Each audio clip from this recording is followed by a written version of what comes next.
नमस्कार, मैं हूं श्रद्धा। आप देख रहे हैं Bharat express. Space x internet की दुनिया में क्रांति लाने वाला है। भारत में ग्राहकों को स्टारलिंक की ब्रांडेड इंटरनेट सेवाएं प्रदान करने के लिए एलन मस्क की स्पेस एक्स के साथ भारत की साझेदारी हुई। जियो और एयरटेल का स्पेस एक्स के साथ समझौते पर अब हस्ताक्षर भी हुए। क्या अब आसमान और समुद्र में भी मिलेंगे मोबाइल फोन के सिग्नल? 4G, 5G और 6G जैसी संचार प्रौद्योगिकी से हम जुड़ पाएंगे। भविष्य में और कई नई प्रौद्योगिकी सामने आएंगी। सवाल कई हैं। हमारे साथ भी पैनल जुड़ेगा। हमारे साथ रजत मिश्रा टेक्नोलॉजी एक्सपर्ट हैं, doctor Ram Srivastava space scientist जुड़े हैं और इनसे स्पेस एक्स की इंटरनेट की दुनिया में क्रांति लाने के हर पहलू पर हम विस्तार से चर्चा करेंगे। क्योंकि जब से ये खबर आई है कि जियो और एयरटेल का स्पेस एक्स से समझौता हुआ है, तब से हर किसी के मन में ये सवाल है कि भाई अब क्या कुछ क्रांति हो सकती है दुनिया में, भारत में। इसी पर चर्चा करने के लिए खास मेहमान जुड़े हुए हैं। चलिए उनका स्वागत करते हैं। Rajat Mishra technology expert, doctor Ram Srivastava हमारे साथ जुड़े हैं, स्पेस साइंटिस्ट हैं और उनसे हम जुड़ेंगे। तमाम सवाल हमारे होंगे, लेकिन उससे पहले दिखाते हैं एक रिपोर्ट।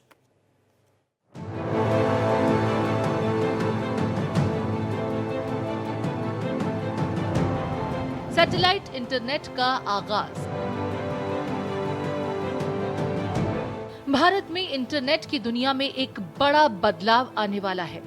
जियो और भारती एयरटेल दोनों ने स्पेस एक्स के साथ साझेदारी कर भारत में सैटेलाइट ब्रॉडबैंड का नया युग शुरू करने की दिशा में कदम उठाया है।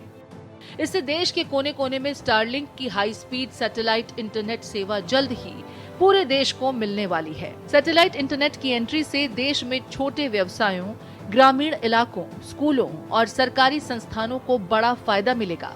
एयरटेल के बाद रिलायंस जियो ने स्पेसएक्स के साथ साझेदारी कर भारत में स्टारलिंक इंटरनेट लाने की घोषणा की।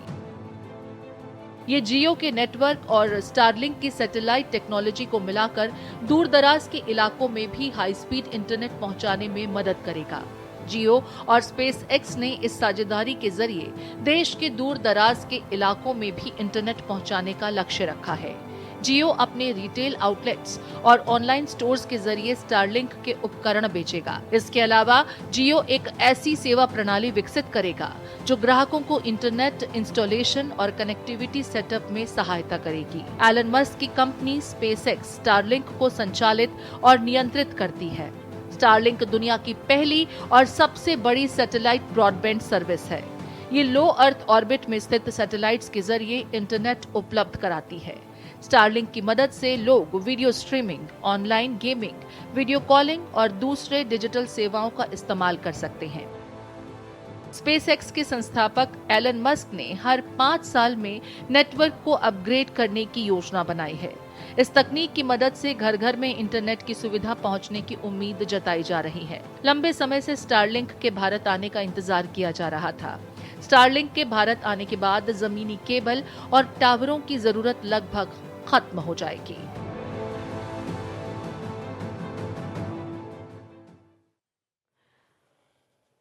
और इंटरनेट की जो क्रांति अब पूरी देश नहीं दुनिया में आने वाली है, उसी पर चर्चा करने के लिए हमारे साथ खास मेहमान जुड़ चुके हैं। रजत मिश्रा जो कि टेक्नोलॉजी एक्सपर्ट हैं, साथ ही doctor Ram Srivastava space scientist हैं। दोनों का बहुत बहुत स्वागत है।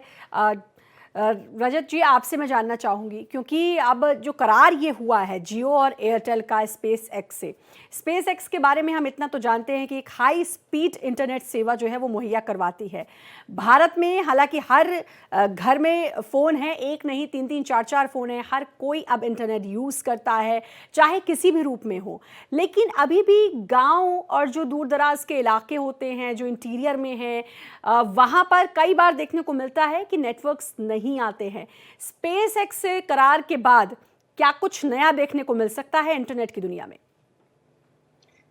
धन्यवाद श्रद्धा जी। देखिए, क्या है, भारत में पहले से कोशिश की जा रही है कि इन दूर दराज के इलाकों में अलग अलग तरीकों से इंटरनेट पहुंचाया जा सके, जिसमें ऑप्टिकल फाइबर, भारत नेट, ये सारी चीजें शामिल हैं।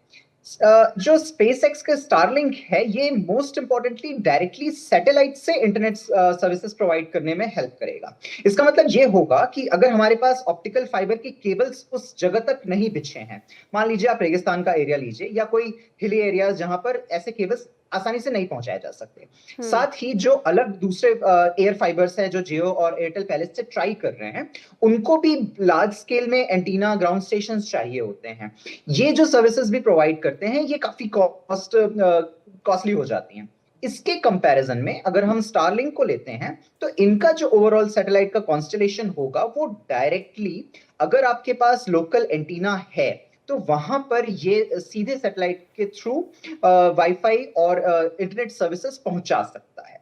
सबसे इंपॉर्टेंट बात ये है, इसमें अगर आप हिल एरियाज लें तो भी, अगर आप ओशन भी लेते हैं, मतलब डीप वाटर भी ले रहे हैं, वहां पर भी साथ ही साथ डेजर्ट का एरिया हो गया, लेट्स से लद्दाख और लेह का एरिया अगर ले लें, इसके अलावा ऐसे एरियाज जो नॉर्मली आसानी से जहां जाया नहीं जा सकता या वहां पर बहुत कम जगह या थोड़े समय के लिए भी हमें सर्विसेज की जरूरत है, ऐसी स्थितियों में भी स्टारलिंक के सर्विसेज आसानी से प्राप्त की जा सकते हैं। बिल्कुल, यानी कि वो दूर दराज इलाके, और आपने कहा जिससे चाहे हम पहाड़ में चले जाएं, और अक्सर जब पहाड़ों की तरफ जाते हैं तो वहाँ पर दिक्कत होती है। और जो आपने कहा कि ओशन वगैरह में भी, वहाँ पर भी, यानी कि आसमान समुद्र, अब इसमें भी जो मोबाइल सिग्नल्स हैं वो मिलेंगे। डॉक्टर राम श्रीवास्तव हमारे साथ जुड़े हुए हैं, स्पेस साइंटिस्ट हैं। डॉक्टर राम, स्वागत है आपका। डॉक्टर राम, अब क्या जब हम हवाई यात्रा कर रहे होंगे, यानी कि हम कहीं जाते हैं अगर प्लेन के माध्यम से, तो वहाँ पर तो कोई नेटवर्क्स नहीं आते हैं, तो क्या वहाँ पर भी नेटवर्क मिलने शुरू हो जाएंगे? निश्चित रूप से अभी भी इंटरनेट की सर्विसेज जो है ये स्पेस एक्स के द्वारा आपको उसके द्वारा सैटेलाइट द्वारा मिल रहे हैं हवाई जहाज में, इंटरनेशनल फ्लाइट में, अब डोमेस्टिक में भी मिलने लगेंगे। वैसे एक चीज समझने की है, क्योंकि जो हमारी मोबाइल सर्विसेज हैं वो 800 से लेकर 1900 हर्ट्ज, माने इतने वाइब्रेशंस पर सेकंड के स्पीड से चलते हैं, और ये जो प्रकाश की गति होती है उसके हिसाब से जाते हैं। लेकिन क्योंकि धरती गोल है, ये सीधे इनकी हाई फ्रीक्वेंसी है, इनकी वेवलेंथ कम हो जाती है, इस कारण ये सामान्यतः जैसे रेडियो तरंगें आती थी वो आइनोस्फीयर से टकरा कर लौट कर आ जाती थी, लेकिन ये इतनी ज्यादा पावरफुल बीम्स हैं, ये आसमान को चीरते हुए बाहर निकल जाएंगी। यहाँ से चंद्रमा तक तो पहुंचना सिग्नल पॉसिबल है, लेकिन धरती पर एक कोने से दूसरे कोने पर धरती गोल होने के कारण पहुंचना बहुत मुश्किल है। यही एक कारण है कि बड़े बड़े टावर्स लगाए जाते हैं जिससे कि सीधी दिशा में सिग्नल चले जाएं। अब जो इंटरनेट आता है, सामान्यतः वो जो इंटरनेट प्रोवाइडर है वो समुद्र के अंदर केबल बिछाकर उनको एक देश से दूसरे देश में भेज रहे हैं, और हमारे देश में ही पैसा हो रहा है, और एक जगह उसका जब हमको एग्जिट पॉइंट मिल जाता है तो वहां से हम ऑप्टिकल केबल बिछाकर सब जगह पहुंचा रहे हैं। ये एक सामान्य प्रक्रिया अभी की है, और इसके आधार पर जो है अभी तक जितनी भी मोबाइल सर्विसेज प्रोवाइड करने वाली कंपनियां थी वो इसी का उपयोग कर रही थी। लेकिन स्पेस एक्स के आने के बाद अब जो है लगभग 6000 सैटेलाइट छोटे छोटे लो अर्थ ऑर्बिट में घूम रहे हैं, वो इंटरकनेक्टेड हैं, और अब पूरे इलाके में उनका फुटप्रिंट जाता है, और जहां जहां फुटप्रिंट जाता है वहां ये इंटरनेट सर्विसेज आ सकती हैं। अब इसके आने का फायदा क्या होगा? पहला फायदा तो ये होगा, अभी समुद्र के जो जहाज होते हैं, व्यापारिक जहाज या नेवी के भी आप कहिए, तो वो सब जो है ऑफ शोर, माने समुद्र तट से 18 मील के भीतर तक ही इंटरनेट की सेवा उपयोग कर सकते हैं, बाहर नहीं कर सकते थे। अब पनडब्बियां भी करेंगी, अपने एंटीना बाहर निकालकर समुद्र में कहीं भी हो कैसे भी हो निकाल सकेंगी। लेकिन इसके फायदे भी हैं, इसके नुकसान भी हैं। नुकसान तो अभी सबसे ज्यादा जो माना जाता है कि हमारा डेटा जो है वो आसानी से एक जगह जो सर्विस प्रोवाइडर है उसके पास स्टोर रहेगा, इसलिए डिफेंस में इसका उपयोग हमको अपने खुद की जो कोड लैंग्वेज है उसमें करना पड़ेगा, अन्यथा हमारा पूरा का पूरा जो मिलिट्री का एस्टेब्लिशमेंट है वो एक्सपोज हो जाएगा। लेकिन निकट भविष्य में हमको अपनी नेविगेशन जो सर्विसेज हैं वो डेवलप करना पड़ेगी, और इस दिशा में डिफेंस बिल्कुल। डिपार्टमेंट, और डीआरडीओ और बहुत अच्छी बात आपने कही। मैं इसी तरफ आ रही थी, रजत से मेरा यही सवाल था कि रजत, अब जब डिपेंडेंसी हमारी स्पेस एक्स पर और स्टारलिंक पर हो जाएगी तो कितना ख़तरनाक ये हो सकता है। क्योंकि मैं अगर बात मेटा की करूं, मैं और भी इतने सारे सोशल मीडिया साइट्स हैं, इन पर कई बार आरोप लग चुका है कि डेटा चुराया जाता है। कई बार इसका कई बार क्लैरिफिकेशन भी दिया है इन्होंने, मेटा ने कई बार इसका क्लैरिफिकेशन दिया है, फेसबुक चाहे इंस्टा। लेकिन ये जो डिपेंडेंसी है ये क्या आगे चलकर बहुत ख़तरनाक हो सकती है। जैसा कि डॉक्टर राम ने कहा कि चाहे हमारी जो सेना हो, मिलिट्री है, उसके जो भी हिडन जितनी चीज़ें होती हैं, क्या वो एक्सपोज हो सकती हैं और इस तरफ कैसे ध्यान रखा जाए, ये तमाम बातें। और जो स्पेस एक्स के पास शक्ति है वो हम कब तक उसको पा पाएंगे, वो कब तक हमारे पास आ पाएगी कि हमें किसी का सहारा लेने की ज़रूरत ना पड़े। श्रद्धा जी, बहुत ही गहरा सवाल है और जो डॉक्टर राम भी कह रहे थे मैं एग्री करता हूं उनसे, और आप जो कंसर्न्स रेज कर रही हैं बहुत वैलिड है। देखिए, सिर्फ इसकी टेक्नोलॉजी या कॉमर्स की बात नहीं है, यहाँ पर पूरी जियोपॉलिटिक्स और साथ में मिलिट्री इन्वॉल्व है। क्या हो रहा है कि जैसे अगर आप रशिया यूक्रेन का जब वॉर देखेंगे, उस टाइम पे इनिशियल स्टेजेस में इलॉन मस्क के स्टारलिंक ने यूक्रेन को काफी सपोर्ट किया था, जिसके जरिए उन्होंने ड्रोन अटैक्स किए थे रशिया पे। लेकिन धीरे धीरे उन्होंने ये सपोर्ट वापस लेना शुरू कर दिया। इसके कारण यूक्रेन का बहुत सा जो डिफेंस था वो क्रम्बल हो गया। यही प्रॉब्लम आगे आने वाले बहुत सारे सिचुएशंस में बाकी देशों के साथ भी हो सकती है अगर वो स्टारलिंक का यूज कर रहे हैं। देखिए, चाइना ने इस चीज में एकदम क्लैरिटी रखी है, उसने स्टारलिंक को पूरी तरह से बैन कर लिया है अपने इसमें। उनके सेंसरशिप के भी रीजंस हैं और वो खुद के अपने लगभग 38,000 सैटेलाइट्स लॉन्च कर रहे हैं जो सिमिलर टाइप की सिचुएशंस क्रिएट कर लेंगे। तो जो स्टारलिंक कर रहा है वही चाइना कर रहा होगा। इवन ताइवान जैसा छोटा सा देश भी लगभग $1.5 बिलियन इसमें खर्च कर रहा है, क्योंकि वो भी इसी तरह का सेटअप बनाना चाहते हैं। अब भारत के साथ क्या समस्या हो रही है ये डेफिनेटली हमें देखने की जरूरत है, बिकॉज जितना ज्यादा आधुनिक इसरो है, जिस तरह की टेक्नोलॉजीज उसके पास है, वो डेफिनेटली बहुत अच्छा कर सकता है। पर क्या इसके सैटेलाइट्स अगर हम लगातार लॉन्च करते हैं तो उससे जो डेटा, अब आपने डेटा प्राइवेसी की भी बात की, देखिए ये एक बहुत बड़ा कंसर्न है। जियो और एयरटेल के साथ टाई अप होने से भारत के केस में एक चीज ये हो सकती है कि जो ओवरऑल डेटा है वो भारत में सिक्योर रहेगा। इस चीज को गवर्नमेंट ऑफ इंडिया इंश्योर कर सकती है। साथ ही साथ जो और समस्याएं होती हैं, जैसे भारत की जो बाउंड्री है, अगर वहां से बाहर, जिसमें मैरीटाइम बाउंड्री भी आप ले लीजिए, उससे बाहर भी अगर नावें जाती हैं, उस पर्टिकुलर केस में जब अगर स्टारलिंक का यूज किया जा रहा होगा, तब डेटा का क्या होगा, वो किस कंट्री के पास जा रहा होगा। ऐसे बहुत से और नए नए सवाल हमें मिलने वाले हैं जैसे जैसे चीजें डेवलप होंगी। साथ ही साथ क्या है, एक और इंपॉर्टेंट फैक्टर है, जैसे जीपीएस आया, जब जियो ओवरऑल अमेरिका के यूज करते हुए डिफरेंट कॉन्स्टलेशन ही सैटेलाइट्स के बने, उसके यूज से जीपीएस आया। अब आप उबर देखिए, स्विगी देखिए, जोमेटो देखिए, ऐसी बहुत सी नई कंपनीज, नए स्टार्टअप्स भी आए जो इसी जीपीएस का यूज कर रहे थे। सेम यही चीज स्टारलिंक के साथ भी होने वाली है। मतलब बहुत सी और ऐसे कंपनीज, नए हमें आइडियाज नजर आने लग जाएंगे। जब ये चीजें आएंगी, उनका जो डेटा जनरेट हो रहा होगा, उसके साथ साथ स्टारलिंक उसका कैसे यूज कर रहा होगा। और एक और मेजर फैक्टर जो हमें कंसर्न जिसके लिए रहना चाहिए, वो ये है कि इलॉन मस्क के हाथ में पावर है। ये बहुत ही डेंजरस सिचुएशन है, बिकॉज आज के समय में अगर हम देखेंगे उनको, ट्रम्प के को एक इंडिया के फ्रेंडली प्रेसिडेंट के तौर पे देखेंगे, तो हमारे लिए हो सकता है कि वो फेवरेबल सिचुएशन हो। बट मान लीजिए कभी ऐसी सिचुएशन होती है जब इंडिया और चाइना का कॉन्फ्लिक्ट हो, तो हमें ये नहीं भूलना चाहिए कि सबसे बड़ा टेस्ला का मैन्युफैक्चरिंग सेंटर चाइना में है। यानी अभी भी इलॉन मस्क के लिए चाइना एक बड़ा व्यापार है और बड़ा कमर्शियल पार्टनर है रेदर देन इंडिया। बिल्कुल। हालांकि ये भी है कि अगर एलॉन मस्क की बात करें तो वो भारत में कदम रखना चाहते थे, और एक स्टारलिंक के ज़रिए अब भारत में वो कदम रखने जा रहे हैं, वो करार हो चुका है।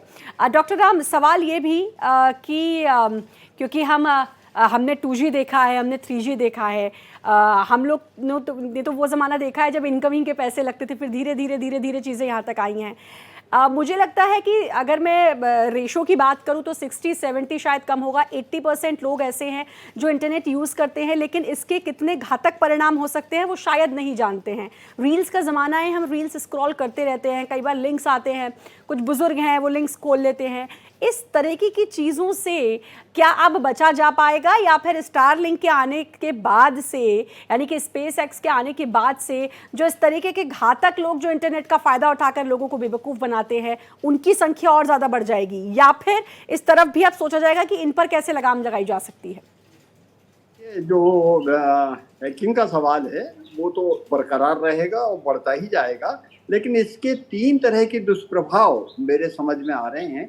सबसे बड़ा दुष्प्रभाव तो ये होने वाला है कि आम आदमी पर, जो आज पूरी दुनिया में सबसे सस्ता इंटरनेट प्रोवाइड अगर कोई करता है तो भारत करता है। इतना सस्ता इंटरनेट प्रोवाइडर यानी आर्थिक दृष्टि से देखा जाए दुनिया में कहीं नहीं है, बहुत महंगा है। और स्पेस एक्स आने के बाद आप स्पष्ट मानिएगा कि इसकी कीमतें लगभग 2.5 गुना ज्यादा बढ़ जाएंगी। आम आदमी पर इसका वजन पड़ेगा, आम आदमी पर वजन पड़ेगा, वो फॉरेन करेंसी में जो सर्विस प्रोवाइडर है उसके पास जाएगा। तो बिजनेस की दृष्टि से देखा जाए तो ये घाटे का सौदा रहेगा।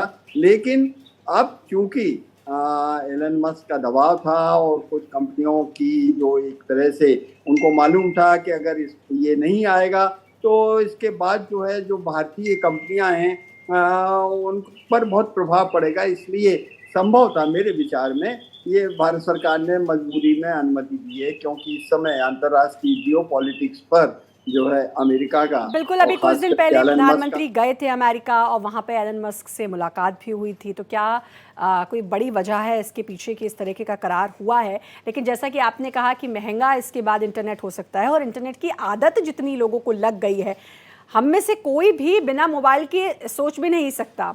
टीवी भी अब अगर घर में चल रहा है तो वो नेट के थ्रू ही चल रहा है, तो अब आप टीवी भी उसके बगैर नहीं देख सकते। तो मुझे लगता है कि लोगों को इतनी लत है कि अब लोग तो सोच भी नहीं सकते। लेकिन सबसे बड़ी बात कि एक तरफ जब स्पीड मिलेगी तो वो स्पीड कितनी खतरनाक होगी या कितना उसका सदुपयोग हो सकता है। रजत, क्या क्या सदुपयोग इस इंटरनेट के ज़रिए हो सकता है? क्योंकि अब जब स्पीड बढ़ जाएगी, जैसे कि मैंने कहा कि कई जगह ऐसी हैं, मैं खुद पहाड़ों की हूँ, अगर ऊपर आप पहाड़ों की साइड जाओ तो आपको नेट नहीं मिलता है, स्पीड नहीं मिलती है, वो सब तो मिलने लग जाएगी। लेकिन इसके बाद साइबर क्राइम की बात करूँ मैं तो उतनी ही स्पीड से वो भी बढ़ेगा। श्रद्धा बिल्कुल सही कह रही हैं। देखिए, अगर हम स्टारलिंक का उपयोग करते हैं तो हमें 20 से 30 मिलीसेकंड का इसमें नॉर्मली लेटेंसी रहेगी, जो कि बहुत अच्छी है। यानी इसका उपयोग काफी फास्ट इंटरनेट के लिए किया जा सकता है। हाँ, एकदम जो रियल टाइम सिचुएशन है वहां पर थोड़ा सा ट्रिकी होगी, लेकिन जैसे वीडियो कॉल हम कर पा रहे हैं या फिर इवन ऑनलाइन गेमिंग होती है, आपको वीडियो देखना है, मूवीज देखनी है, इस तरह की कोई भी चीज आप बहुत आसानी से कर पाएंगे।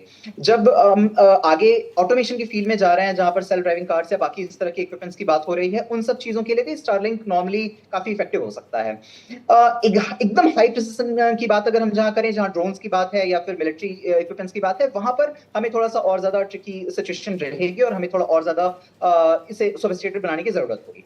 अब जब आप बात कर रही हैं जो चैलेंजेस आ सकते हैं, देखिए, आप सबसे पहले ये समझिए कि अभी तक जिनके पास मोबाइल या इंटरनेट पहुंचा हुआ है वो फिर भी किसी ना किसी तरीके से उनमें डिजिटल लिटरेसी डाली जा रही है आज के समय में। लेकिन स्टारलिंक जिनके पास पहुंचेगा वो इंटरनेट उनके लिए हो सकता है बहुतों के लिए बहुत नया।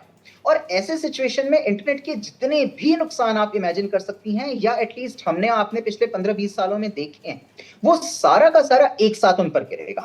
जिसमें आपका रील, सोशल मीडिया का एडिक्शन, फेक न्यूज, गलत जानकारियां, तरह तरह की अफवाहें, र्यूमर्स, साथ ही साथ जो साइबर फ्रॉड्स हैं, साइबर क्राइम, सेक्सुअल हरासमेंट, इस तरह की सारी चीजें आपको इन जगहों पर एक साथ देखने को मिलेगी, जिसमें रूरल एरियाज और ऐसे एरियाज जो नॉर्मली रिमोट रहे हैं, ये सभी काफी वल्नरेबल पॉपुलेशन होंगी। तो स्टारलिंक के साथ इंटरनेट जाने से पहले भी ये जरूरी है कि एक तरह की डिजिटल लिटरेसी उनमें प्रमोट की जाए, उन्हें पहले ही इन खतरों के बारे में आगाह किया जाए, उन्हें किसी न किसी तरह से ट्रेन किया जाए, ताकि ऐसा ना हो कि वो उनके अच्छा इस्तेमाल करने से पहले ही उसकी जो खराब चीजें हैं उसका इस्तेमाल करना शुरू कर दें या अपने पैसों से, अपनी प्राइवेसी से उनसे हाथ धो बैठें। तो ये सब चीजें हमें ज्यादा पहले मैनेज करने की जरूरत है। आपने जियो का टाइम देखा ही होगा कि कैसे जियो ने एक नई इंटरनेट क्रांति लाई थी और ऐसे ऐसे लोगों के हाथ में पहुंचा दिया था जिन्होंने पहले नॉर्मल मोबाइल भी यूज नहीं किए थे। अब उनके पास जब डेटा आया, उनके पास जब एक्सेस आया इंटरनेट का, ये चैलेंजेस और ज्यादा बढ़ते चले गए। तो डेफिनेटली श्रद्धा, आप सही कह रही हैं, हमें इसके लिए बिल्कुल प्रिपेयर रहने की जरूरत है। बिल्कुल, इसके लिए प्रिपेयर रहने की ज़रूरत है। डॉक्टर राम, आप स्पेस साइंटिस्ट हैं। अभी स्पेस एक्स का ही एक जो मिशन था वो इनकम्प्लीट हुआ, एक बड़ा झटका स्पेस एक्स को लगा था। लेकिन अगर मैं स्पेस की बात करूं तो वहां पर क्या कुछ क्रांति अब भारत लेकर आ सकता है? भारत क्रांति लेकर आ रहा है। अभी जो हमने 2 सैटेलाइट का डॉकिंग किया था और उसको डीलॉकिंग भी हमने कल कर लिया, इससे इस बात की संभावनाएं बहुत बढ़ गई हैं। एक कदम हम आगे बढ़ चुके हैं कि हम जो है जल्दी ही अपना अंतरिक्ष स्टेशन, जैसे चीन ने छोड़ा हुआ है, और उस तरह का भारतीय हमारा अपना खुद का स्पेस स्टेशन होगा। चंद्रमा का जो चंद्रयान 4 होगा, वो वहाँ से जो सैंपल कलेक्ट करके लाएगा और डॉकिंग करके डॉकिंग करके वो धरती तक हमारे पास प्रयोगशाला में आ जाएगा। इसकी संभावनाएं आप ये मान के चलिए 70% बढ़ चुकी हैं। रहा सवाल ये कि स्पेस एक्स का जो मॉड्यूल 9 था वो फेल हुआ था, लेकिन मॉड्यूल 10 जो है कल अच्छी तरह से अंतरिक्ष में जा चुका है और 8 घंटे के भीतर भीतर वो जो 4 अंतरिक्ष यात्री गए हैं वो उस स्पेस स्टेशन में चले जाएंगे और वहां से सुनीता विलियम सहित दूसरे अंतरिक्ष यात्री वापिस आ जाएंगे। वो अब काफी सफल हो चुका है, उसके अब खतरे की कोई संभावना नहीं रही। रहा सवाल ये कि स्पेस साइंस के हिसाब से अगर देखा जाए तो एक तो ये जो स्टारलिंक है इसमें 6000 सैटेलाइट तो इन्होंने छोड़ रखे हैं। उनमें से बहुत से जो हैं बेकार हो गए हैं, उनका टाइम खत्म हो गया है, वो वायुमंडल में प्रवेश करके जल जाते हैं। तो एक तो इससे अंतरिक्ष का जो प्रदूषण है वो बहुत बढ़ेगा। पहले ही इतने ज्यादा डेड सैटेलाइट्स के बहुत सारे हिस्से पड़े हुए हैं, वहाँ पर डेड सैटेलाइट्स पड़े हुए हैं जो धरती के चारों तरफ घूम रहे हैं। वो जब नीचे वायुमंडल में आएंगे, घर्षण होगा, गिरेंगे, उसमें कई ऐसे हिस्से हैं जो कहीं रहवासी इलाके में आकर टकरा जाएंगे तो बड़े पैमाने पर जनहानि हो सकती है। इस तरह का एक दुर्घटना जो है रूस में हो चुकी थी। उस खतरे के अलावा जो और सबसे बड़ा खतरा ये है कि फिलहाल जो स्टारलिंक सप्लाई कर रहा है वो अपलोडिंग स्पीड उसकी 50 से लेकर 500 मेगाबाइट्स पर सेकंड की है, और जो आप डाउनलोड की है और अपलोडिंग की 5 से 20 की है। तो ये जो है हाई स्पीड होने के कारण क्या है कि जो इलेक्ट्रोमैग्नेटिक रेडिएशन का एक्सपोजर है ह्यूमन बॉडी पर अभी बहुत ज़्यादा क्लियर नहीं है। हाँ, इतना अवश्य सभी जानते हैं कि विशेष करके जिन लोगों को पेसमेकर लगा है हार्ट में, और इसकी मोबाइल की फ्रीक्वेंसी और उस पेसमेकर की फ्रीक्वेंसी लगभग एक सी है।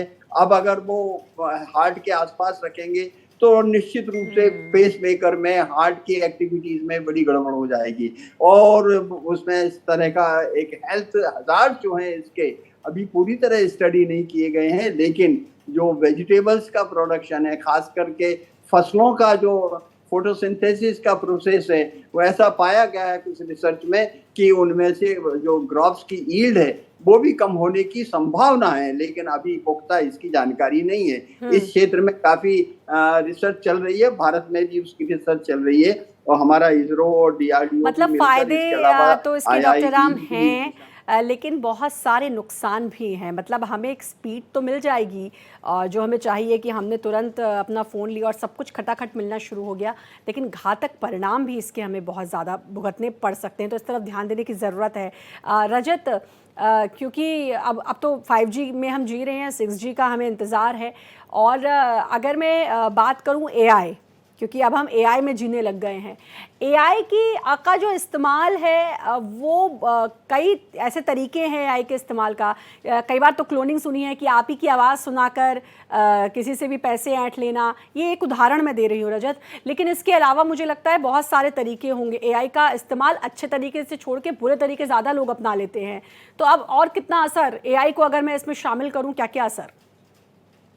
श्वेता देखिए, आर्टिफिशियल इंटेलिजेंस का अगर आप इस्तेमाल करते हैं, इसके साथ साथ वॉइस क्लोनिंग की बात है, वॉइस मॉड्यूलेशन की बात होती है, आप डिफरेंट एक्सेंट पे बात कर सकते हैं, फोटो किसी का भी यूज किया जा सकता है, उसको एनिमेट कराया जा सकता है। तो इसके थ्रू वही जैसे आपसे कहा था कि पिछले 10-15-20 सालों में जितने फ्रॉड आप सोच सकते हैं जो फोन पर हुए थे, वो सारे के सारे एक साथ किए जा रहे हैं। मतलब आप नहीं सिर्फ किसी को कॉल कर सके क्लियर कर सकते हैं, उन्हें 4 लोगों की और आवाजें सुना सकते हैं जो आपको एक ऐसा परसेप्शन दे देती है कि हाँ, ये सारे जिनको मैं जानता हूँ वही आपसे बात कर रहे हैं, और फिर आपको उसी के थ्रू चाहे ओटीपी दे दें या पैसे या कोई लिंक पर क्लिक कर दें या पैसे भिजवा दें, ये सारी प्रॉब्लम्स उसका आ जाएगी। जब आर्टिफिशियल इंटेलिजेंस का स्टारलिंक जैसी जो इंटरनेट सर्विस प्रोवाइड किया जाएगा, अगेन उन्हीं सिचुएशंस में जहां रिमोट एरियाज हैं, वहां पर अगर इस तरह की चीजें पहुंचती हैं तो बहुत बार ऐसा हो सकता है जिनके लिए ये ही इंफॉर्मेशन का सोर्स हो, और वो इंफॉर्मेशन का सोर्स ही अगर गलत तरीके से आ रहा है, यानी कि फॉल्स इंफॉर्मेशन लेकर आ रहा होगा, तो वहां पर cyber fraud, cyber bullying, cyber crimes बहुत ही आसानी से किए जा सकते हैं। ये एक बहुत मेजर समस्या रहेगी, और इसीलिए आर्टिफिशियल इंटेलिजेंस इन सभी समस्याओं को बड़े लेवल पे एक्सपोनेंशियली एग्रीवेट कर रहा है, यानी लगातार उनको बढ़ाया जा रहा है। मैं बस एक चीज और ऐड करूंगा, एक्सपोनेंशियली एग्रीवेट की चूंकि बात हुई है, जब डॉक्टर नाम बता रहे थे सैटेलाइट की सिचुएशन, तो आप देखिए क्या होता है, बहुत बार बहुत सी सैटेलाइट्स, स्पेशली जो स्टारलिंक की सैटेलाइट्स हैं, वो नीचे वायुमंडल में प्रवेश करने के बाद घर्षण से जल जा रही हैं। लेकिन जो स्टारलिंक की सैटेलाइट्स हैं, ओवरऑल 40,000 सैटेलाइट्स का उनका प्लान है, और इसकी जो एजिंग है वो सिर्फ 5 साल का एज है, यानी कि 5 साल में हर एक सैटेलाइट खराब होती जाएगी। यानी और अब साथ ही साथ क्या हो रहा है, स्टारलिंक की सफलता के बाद बहुत सारे कंट्रीज जैसे कि चाइना ये कर रहा है, अमेजन और बहुत सी ऐसी कंपनीज भी कर रही हैं, यानी होल्ड लग गई है। इसके का ये असर होगा कि लाखों लाख सैटेलाइट्स हम लियो अर्थ ऑर्बिट में देख सकते हैं। इससे ये हो सकता है कि मान लीजिए कोई भी 2 सैटेलाइट्स आपस में ऊपर ही क्रैश कर जाती है, तो वो एक चेन रिएक्शन बना सकती है, जिसका असर ये हो सकता है कि बाकी जितनी आसपास की सैटेलाइट है, बिकॉज अगर कोई भी डिब्री अगर आती है, यानी कि टूटता है कोई भी सैटेलाइट का टुकड़ा, वो जब वायुमंडल के ऊपर इस स्पीड से गिरता है, तो वो उसकी स्पीड बहुत ज्यादा तेज होती है, और वो किसी भी नए सैटेलाइट से टकराएगा तो वो भी टूट जाएगा, और एक ये चेन रिएक्शन बन जाएगा, जिसके चलते हम बहुत ज्यादा प्रदूषण और साथ ही साथ जो उपयोगी सैटेलाइट्स हैं उनका डिस्ट्रक्शन भी देख सकते हैं। यानी कि इसके घातक परिणाम बहुत सारे देखने को मिल सकते हैं। फ़ायदे की अगर हम बात करें तो फ़ायदे ज़रूर होंगे, लेकिन बहुत ही फूंक फूंक कर कदम रखने वाली बात होगी और बहुत समझना होगा, और सबसे बड़ी बात कि इसको लेकर एक एजुकेशन की बहुत ज़्यादा ज़रूरत पड़ेगी सभी को, ख़ासतौर पर भारत में लोग जाने समझे। बहुत बहुत शुक्रिया डॉक्टर राम, आपका बहुत अच्छी जानकारी दी। रजत, बहुत अच्छी जानकारी, समझ में आया कि ये जो अब करार हुआ है इससे अब क्या क्या होने जा रहा है। बहुत बहुत शुक्रिया आप दोनों का। और इसी के साथ फिलहाल इस बुलेटिन में इतना ही। बाकी खबरों के लिए लगातार बने रहिए भारत एक्सप्रेस के साथ।